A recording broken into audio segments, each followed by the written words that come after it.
뉴진스가 전격적인 활동 중단을 선언했습니다. 무대 위에서 팬들과 다시 만날 날을 기다린다는 말로 마무리된 이들의 홍콩 공연은 겉으로는 아쉬움 가득한 작별이었지만 실상은 전혀 다른 그림을 그리고 있었습니다. 단순한 휴식이 아니라 법 앞에서의 전략적 후퇴였던 것입니다. 그리고 그 그림자 뒤에는 미니진이라는 이름이 여전히 깊게 드리워져 있었습니다. 가처분 신청 전면 인용이라는 법원의 무거운 판단. 그 결과를 두고도 뉴진스는 멈추지 않았습니다. 그들은 불복했고 그들은 움직였습니다.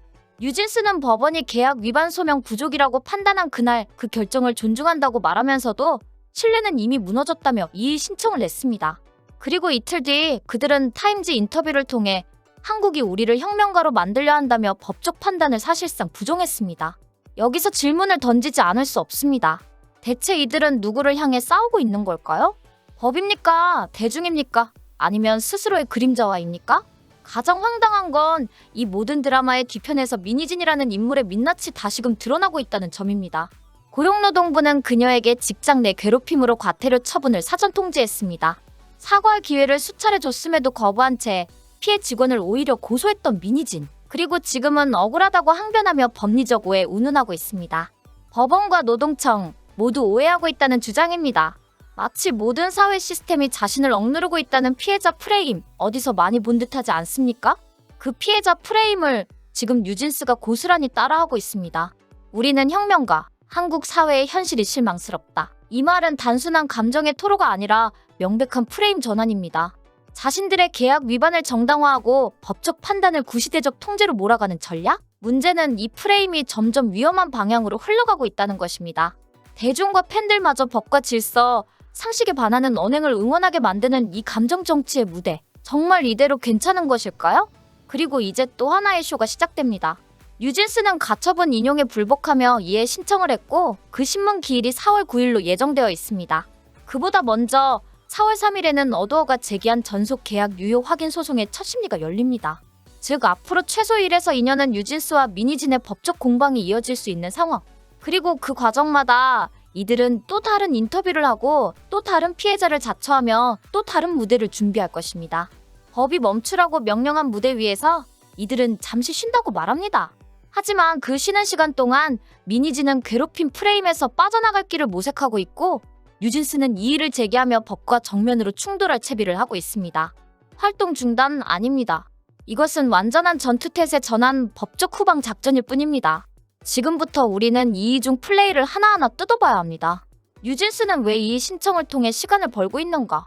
미니진은 왜 괴롭힘 과태료 처분을 억울한 누명이라며 반격하려 하는가? 그리고 이들이 함께 벌이는 법적 공방은 K-팝이라는 산업에 어떤 오염과 파열음을 남기게 될 것인가? 그 진짜 속내를 지금부터 낱낱이 파헤쳐 보겠습니다. 그런데 지금 뉴진스가 보여주는 행보에서 가장 이질적인 지점은 따로 있습니다. 바로 법을 무시하는 당당함입니다. 가처분이 인용됐다는 것은 당분간 모든 연예 활동이 어도어의 사전 승인 없이는 금지된다는 뜻입니다. 그런데도 뉴진스는 여전히 우리는 자유를 향한 여정을 멈추지 않는다는 식의 메시지를 각종 채널을 통해 내보내고 있습니다. 마치 본인들이 선언한 활동 중단이 법적 판단에 의한 제약이 아니라 스스로의 자발적 선택인 것처럼 말입니다.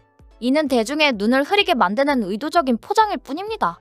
또한 최근 공개된 이의 신청은 단순한 절차적 대응으로 보이기 어려울 만큼 정치적 뉘앙스를 내포하고 있습니다. 한국 사회가 우리를 혁명가로 만든다는 표현은 더 이상 이 분쟁이 단순한 계약 문제가 아님을 스스로 자인하는 셈입니다. 그리고 바로 이 지점에서 대중은 혼란에 빠지기 시작합니다. 어도어와의 갈등이 아니라 마치 사회 전체를 상대로 투쟁을 벌이고 있는 듯한 메시지를 던지는 이들의 태도는 법적 정당성보다 감정적 명분을 앞세우는 위험한 프레임입니다. 그 와중에 미니진 전 대표에게는 또 다른 문제가 불거졌습니다. 고용노동부는 직장 내 괴롭힘과 관련된 사안에 대해 과태료 처분을 사전 통지했으며 피해자 측의 SNS 폭로까지 이어지며 여론은 급속도로 악화되고 있습니다. 특히 미니진이 피해자에게 수차례 사과 기회를 거부했고 오히려 고소로 대응했다는 점은 충격을 안겼습니다. 그리고 이 상황은 단순히 미니진 개인의 문제가 아니라 그녀를 따라 어도어를 떠난 뉴진스 멤버들에게도 도덕적 책임의 일부로 이어집니다. 즉 뉴진스가 미니진을 믿고 따랐다는 정서적 연대가 이제는 법적 사회적 연대로까지 확장되고 있는 것입니다. 팬들도 산업도 그리고 언론도 이들을 따로 분리해서 바라보지 않습니다. 미니진의 도덕성이 흔들릴수록 뉴진스의 명분도 약해질 수밖에 없습니다. 그들이 말하는 신뢰가 깨졌다는 주장도 민희진의 행적이 다시 재조명되면서 점점 설득력을 잃어가고 있습니다. 더 나아가 이 사안이 장기화될 경우 발생할 부작용은 결코 작지 않습니다. 당장 4월 3일에는 전속계약 유효 확인 소송의 첫 심리가 열립니다. 그리고 4월 9일에는 이의 신청에 대한 신문이 진행됩니다. 지금까지 재판부는 어도어의 주장을 더 설득력 있게 받아들였고 뉴진스 측의 주장에 대해선 중대한 계약 위반 소명 부족이라는 평가를 내렸습니다. 이 흐름이 이어진다면 뉴진스는 최소 1년 이상, 길게는 3년 가까이 독자 활동이 사실상 봉쇄될 수 있습니다. 이 상황에서 뉴진스는 단순히 법적 투쟁만 벌이는 것이 아닙니다. 팬덤 내부에선 응원만으로 부족하다며 국회 청원, 타언론 제보, SNS 여론전까지 벌어지고 있습니다. 일부 팬들은 변호사 인터뷰나 해외 매체 기사를 이용해 어도어의 부당함을 강조하고 있지만 실제 재판부는 그 주장 대부분을 받아들이지 않았습니다.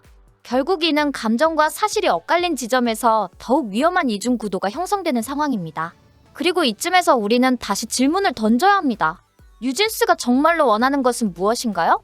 창작의 자유인가요? 아니면 계약의 무효인가요? 팬과 함께하는 음악 활동인가요? 아니면 본인들의 독립 브랜드 론칭인가요? 지금까지의 모든 행보를 보면 이들이 진정으로 원하는 건 자유로운 창작이 아니라 계약은 지키지 않되 무대는 그대로 유지하는 일종의 이중 플레이로 읽힐 수밖에 없습니다. 이러한 태도는 결국 선택적 자유를 말하는 것입니다. 자신에게 불리한 조건은 무시하고 유리한 부분만 강조하는 방식. 뉴진스는 지금 그 길을 걷고 있습니다. 그러나 이 길 끝에 무엇이 기다리고 있을지는 아무도 확신할 수 없습니다. 단 하나 분명한 건 대중은 감정에 이끌릴 수 있어도 사법부는 감정을 판단하지 않는다는 점입니다. 뉴진스는 법원의 명확한 판단에도 불구하고 여전히 자신들을 피해자로 포장하며 감정의 무대 위에 서 있습니다.